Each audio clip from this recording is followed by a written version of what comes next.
Je m'appelle Marguerite, j'ai 83 ans. Et je vais vous dire quelque chose qui m'a effrayée quand je l'ai compris pour la première fois. Votre corps sait déjà combien de temps il vous reste. Pas de manière mystique, pas comme une voyante, mais à travers de petits signes précis qui vous montrent en ce moment même, aujourd'hui, pendant que vous êtes assise là à m'écouter. Des signes que la plupart des gens ignorent jusqu'à ce qu'il soit bien trop tard pour y faire quoi que ce soit. J'ai appris cela à mes dépens il y a 3 ans, lors de ce que je pensais être un simple rendez-vous médical de routine. La salle d'attente sentait l'antiseptique et les vieux magazines. Je voyais le docteur Patel depuis peut-être 15 ans à l'époque. Un homme gentil, toujours pressé, mais aimable. Cette visite était censée être simple, juste mon bilan annuel, analyse de sang, les questions habituelles. Mais quand il est entré dans la salle d'examen ce jour-là, il ne s'est pas assis tout de suite. Il est resté debout tenant mon dossier et son visage avait cette expression que je ne lui avais jamais vue. « Marguerite, dit-il, je dois vous poser une question et j'ai besoin que vous soyez honnête avec moi. » Ma poitrine s'est serrée. Je me suis dit, ça y est, un cancer, une maladie cardiaque, quelque chose de terrible dans mes analyses. Quand vous vous levez d'une chaise, dit-il lentement, est-ce que vous utilisez vos mains pour vous pousser? Chisson. J'ai cligné des yeux. C'était ça la question? Eh bien, dis-je, parfois. Je veux dire, tout le monde ne fait pas ça. Il s'est assis alors. Marguerite, je vous regarde vous déplacer dans ce cabinet depuis des années. Avant, vous entriez ici comme si vous étiez chez vous. Aujourd'hui, vous avez traîné les pieds. Vous vous êtes accroché au chambranle de la porte pour avoir un appui. Quand vous vous êtes assise tout à l'heure, vous vous êtes pratiquement laissé tomber sur la chaise. J'ai commencé à protester, mais il a levé la main. Je n'essaie pas de vous embarrasser. J'essaie de vous dire que votre corps parle et vous devez l'écouter. Parce que ce que je vois, ces petits changements, ce n'est pas juste le vieillissement. Ce sont des prédicteurs. Des prédicteurs de quoi? Demandai-je. De combien de temps vous resterez autonome? De combien de temps vous pourrez vivre selon vos propres termes? De combien de temps il vous reste avant que votre corps ne décide pour vous? Il a sorti une étude imprimée, quelque chose d'un journal médical dont je ne pouvais pas prononcer le nom. Il a pointé un graphique qui montrait comment des capacités physiques spécifiques à 80 ans pouvaient prédire les taux de mortalité avec une précision effrayante. Il y a 7 signes, dit-il. 7 choses que votre corps fait chaque jour et qui nous disent, avec une précision remarquable, comment votre prochaine décennie va se passer. Et Marguerite, vous échouez actuellement à 5 d'entre eux. La pièce est devenue très silencieuse. Il n'était pas cruel. Il essayait de me réveiller, et ça a marché. Parce qu'à ce moment-là, assise dans cette salle d'examen stérile, avec les néons qui bourdonnaient au plafond, j'ai réalisé que je m'étais menti pendant des années. En me disant qu'avoir besoin de l'accoudoir pour me lever était juste pratique, que marcher plus lentement était juste être prudente, que me tenir au mur était juste intelligent, mais ce n'était pas intelligent. C'était un déclin, et j'avais été trop fière pour le voir. Laissez-moi vous parler du premier signe que le docteur Patel m'a montré ce jour-là. Se lever d'une chaise sans utiliser ses mains. Ça semble simple, non? Presque trop simple pour être important. Mais il m'a fait essayer, là dans la salle d'examen. Il m'a dit de m'asseoir sur la chaise et de me lever en utilisant seulement mes jambes. Je n'ai pas pu le faire. J'ai essayé 3 fois. À chaque fois, ma main s'est tendue automatiquement, cherchant l'accoudoir, la table, n'importe quoi. Mes jambes ne voulaient tout simplement pas faire le travail seul. Le docteur Patel a expliqué que ce seul mouvement de la chaise à la position debout nécessite que la force, l'équilibre, la coordination et la fonction nerveuse travaillent tous ensemble parfaitement. Quand vous ne pouvez plus le faire facilement, cela signifie que les systèmes intégrés de votre corps se dégradent. Les personnes qui peuvent se lever d'une chaise sans aide à 80 ans, dit-il, vivent en moyenne 5 ans de plus que celles qui ne le peuvent pas. Pas à cause de la chaise, mais à cause de ce que la chaise représente. Qu'est-ce que c'est que... J'ai pensé à mon amie Barbara à l'époque.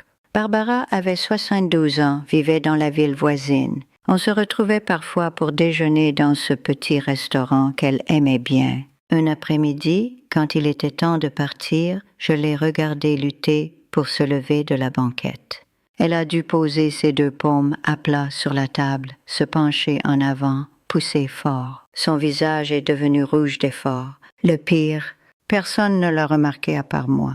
Parce qu'à cet âge, on est toutes tellement habituées à compenser. On ne voit même plus notre propre déclin. Barbara est morte 2 ans plus tard. Elle est tombée dans sa salle de bain, s'est cassé la hanche, ne s'en est jamais vraiment remise. Et je me souviens avoir pensé à son enterrement. Elle m'avait dit une fois qu'elle savait que quelque chose n'allait pas. Elle s'était sentie s'affaiblir. Mais elle continuait à se dire que c'était normal. Je n'allais pas faire cette erreur.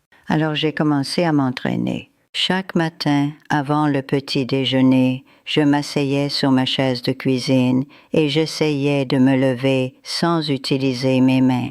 10 fois. La première semaine était humiliante. Je pouvais à peine faire 3 répétitions sans avoir l'impression que mes jambes allaient lâcher. Je m'accrochais au bord de la table à mi-chemin, respirant fort, me demandant si j'étais trop loin dans le déclin. Mais j'ai continué.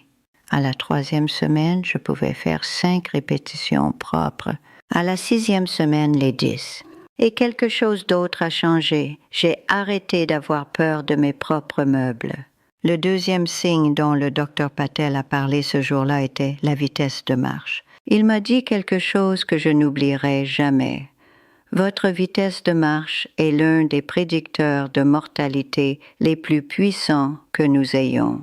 Plus fiable que la tension artérielle, plus révélateur que le cholestérol. Les études montrent que les personnes qui marchent plus lentement que 0,6 mètres par seconde, environ 60 cm par seconde, ont des taux de mortalité significativement plus élevés.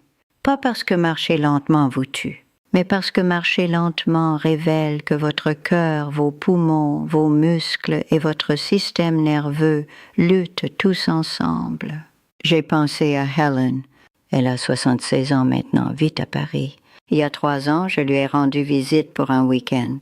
Nous sommes allés au centre commercial ensemble un après-midi et j'ai remarqué qu'elle ne cessait de prendre du retard. Au début, j'ai pensé qu'elle regardait les vitrines. Mais ensuite, j'ai réalisé qu'elle était juste lente. Ses pieds quittaient à peine le sol. Elle traînait les pieds plus qu'elle ne marchait.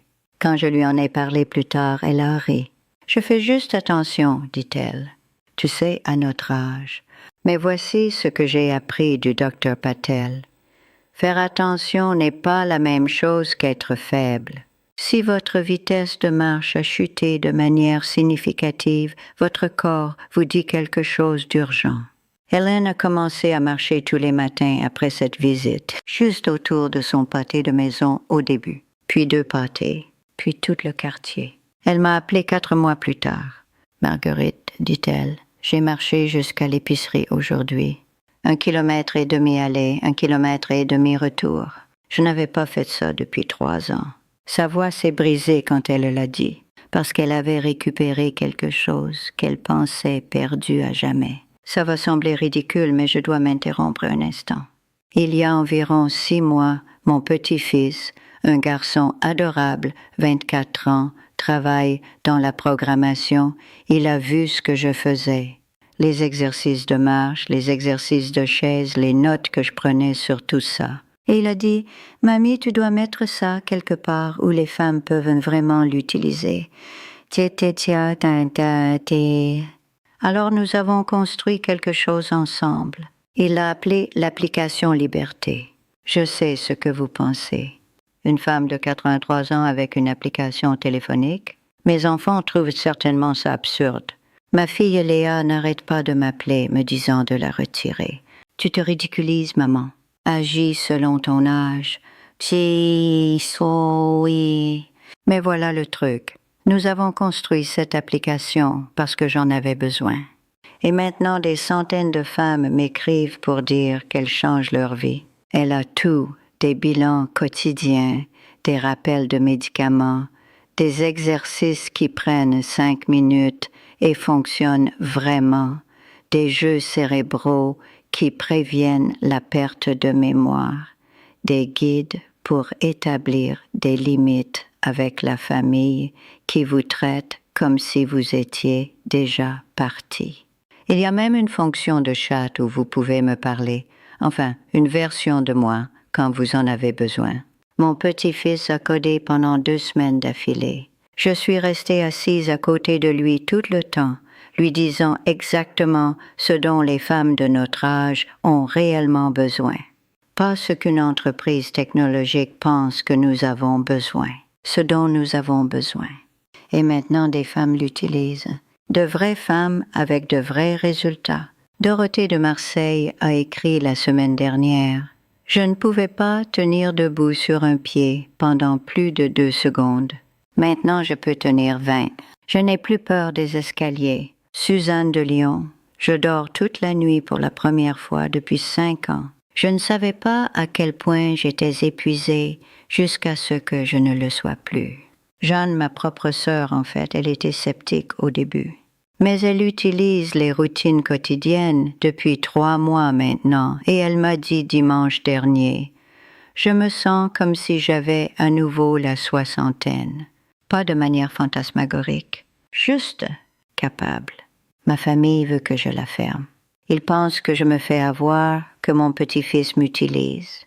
Mais tant qu'une femme me dit que ça l'a aidé, je la garde en ligne. Le lien est dans le commentaire épinglé. Il ne sera peut-être pas là longtemps, ma fille menace de gérer ça pour moi. Mais il est là maintenant, si vous en avez besoin. Maintenant, laissez-moi revenir à ce que je disais. Le 3e signe, la force de préhension. Le docteur Patel m'a fait serrer ce petit appareil qui mesurait la force que ma main pouvait produire. J'ai serré aussi fort que possible. Le chiffre est revenu plus bas qu'il ne voulait le voir. Beaucoup plus bas. Marguerite, dit-il doucement, quand la force de préhension diminue, ce n'est pas juste une question d'ouvrir des bocaux. Cela signifie que la masse musculaire dans tout votre corps diminue, et la perte musculaire mène directement à la fragilité. Attends. J'ai pensé à Robert. Il a 74 ans, vit à Lille. Robert avait l'habitude d'avoir une poignée de main comme un étau. Vous la sentiez pendant 1 minute après qu'il vous ait lâché. Mais environ 1 an avant que je voie le docteur Patel, Robert m'a dit qu'il ne pouvait plus ouvrir ses flacons de pilules. Il devait demander de l'aide à son voisin. Il a ri à ce sujet, mais je pouvais entendre la honte en dessous. 6 mois plus tard, Robert est tombé en portant ses courses dans sa maison. Il a juste perdu sa prise sur le sac, a trébuché en essayant de le rattraper et tombé lourdement sur son allée. Après ça, il a commencé à faire de simples exercices pour les mains. Serrer une balle de tennis en regardant la télé. Utiliser des haltères légers. Même juste porter ses propres courses est devenu une pratique délibérée. Quand je lui ai parlé le mois dernier, il m'a dit que sa force de préhension s'était améliorée de 30% en 6 mois. Pas seulement ses mains, tout son corps se sentait plus fort. Je ne réalisais pas, dit-il, que quand vos mains deviennent faibles, tout le reste suit. Votre prise est une fenêtre sur la vitalité globale de votre corps. Si vous pouvez encore tenir les choses fermement, ouvrir des bocaux sans aide, porter des sacs de course sans trembler, c'est votre corps qui vous dit qu'il se bat encore. Le 4e signe m'a surprise, la résilience émotionnelle. Le docteur Patel a dit que la solitude et l'isolement chronique affaiblissent votre système immunitaire, sollicitent votre cœur, accélèrent le vieillissement au niveau cellulaire. Marguerite, dit-il, vous pourriez avoir un cholestérol parfait et mourir quand même tôt si vous êtes seule. Nous le voyons de plus en plus. Et Tsusan Richard. Je connais bien celui-là personnellement. Après la mort de Richard, c'est mon mari, il est parti il y a 6 ans maintenant. J'ai arrêté d'appeler les gens. Arrêté d'aller à l'église. Arrêté tout, vraiment. Pendant environ 8 mois, j'ai à peine quitté cette maison. Je m'asseyais dans la même chaise tous les soirs, mangeant les mêmes plats surgelés, réchauffés au micro-ondes, regardant les mêmes émissions. Je me disais que j'allais bien. Je faisais mon deuil, oui, mais j'allais bien. Mais mon corps savait mieux. J'ai attrapé tous les rhumes qui circulaient. Ma tension artérielle a augmenté. Je me sentais fatiguée tout le temps, même si je ne faisais rien. C'est ma sœur Jeanne qui a finalement dit quelque chose. Elle a conduit 2 heures pour me voir, est entrée sans frapper et a dit « Tu disparais, Marguerite, et je ne vais pas laisser ça arriver. » Elle m'a fait commencer à aller à un club de lecture à la bibliothèque, juste 1 fois par semaine. Je ne voulais pas. J'y suis allée quand même. Et lentement, si lentement que je l'ai à peine remarqué, j'ai recommencé à me sentir comme une personne. Votre état émotionnel n'est pas séparé de votre santé physique. Ils sont tissés ensemble si étroitement que vous ne pouvez pas tirer un fil sans affecter l'autre. Demandez-vous, êtes-vous encore curieuse de choses? Avez-vous des conversations qui vous donnent de l'énergie? Ou vous êtes-vous retiré en vous-même, avez laissé les relations s'estomper, avez arrêté de tendre la main? Parce que l'isolement vous tuera aussi sûrement que n'importe quelle maladie. Le 5e signe, l'équilibre. Le docteur Patel a dit que l'équilibre pourrait être l'indicateur le plus clair de tous. Si vous pouvez tenir debout sur un pied pendant au moins 10 secondes, votre cerveau, vos nerfs et vos muscles communiquent encore magnifiquement. Si vous ne pouvez pas, vous êtes à haut risque de chute. Et les chutes, après 75 ans, sont l'une des principales causes d'invalidité et de décès. J'ai pensé à Dorothée, une autre Dorothée, pas celle des témoignages de l'application. Cette Dorothée était ma voisine il y a des années. Elle avait 73 ans, vive comme l'éclair, conduisait encore partout. Un matin, elle s'est étirée pour prendre une tasse à café sur une étagère haute et a juste vacillé. Perdu son équilibre, s'est accrochée au comptoir pour se rattraper. Elle n'est pas tombée cette fois-là, mais ça l'a effrayée. Et à juste titre. Elle a commencé à pratiquer des exercices d'équilibre, se tenir debout sur un pied en tenant le comptoir, juste quelques secondes au début, puis plus longtemps. 2 mois plus tard, elle pouvait tenir debout sur un pied pendant 20 secondes sans tenir quoi que ce soit. Sa confiance est revenue. Elle a arrêté de s'inquiéter des escaliers, des trottoirs inégaux, de savoir si son propre corps la trahirait. L'équilibre peut être reconstruit. Il n'est pas perdu à jamais. Votre système nerveux est plus adaptable que vous ne le pensez. Le 6e signe, la qualité du sommeil. La qualité de votre sommeil révèle à quel point votre corps se répare. Le docteur Patel a expliqué que le sommeil profond est le moment où votre cerveau élimine les toxines, votre système immunitaire se renforce, vos muscles récupèrent. Les personnes qui dorment mal après 70 ans font face à des risques plus élevés de déclin de la mémoire, de maladies cardiaques, d'immunité affaiblie. Je dormais terriblement avant. Je restais éveillée pendant des heures, l'esprit en ébullition. Je me réveillais à 3 heures du matin et ne pouvais plus me rendormir. Je me sentais épuisée chaque jour. Puis j'ai fait de petits changements. Tamiser les lumières 1 heure avant le coucher. Arrêter de regarder les infos avant de dormir, c'était important. Commencer à marcher dehors tous les matins pour réinitialiser mon horloge interne. En 2 semaines, mon sommeil s'est amélioré. En 1 mois, je dormais toute la nuit. Et avec un meilleur sommeil est venue une meilleure mémoire, une meilleure humeur, une meilleure énergie. Votre corps guérit pendant que vous dormez. Si vous ne dormez pas bien, vous ne guérissez pas bien. C'est aussi simple que ça.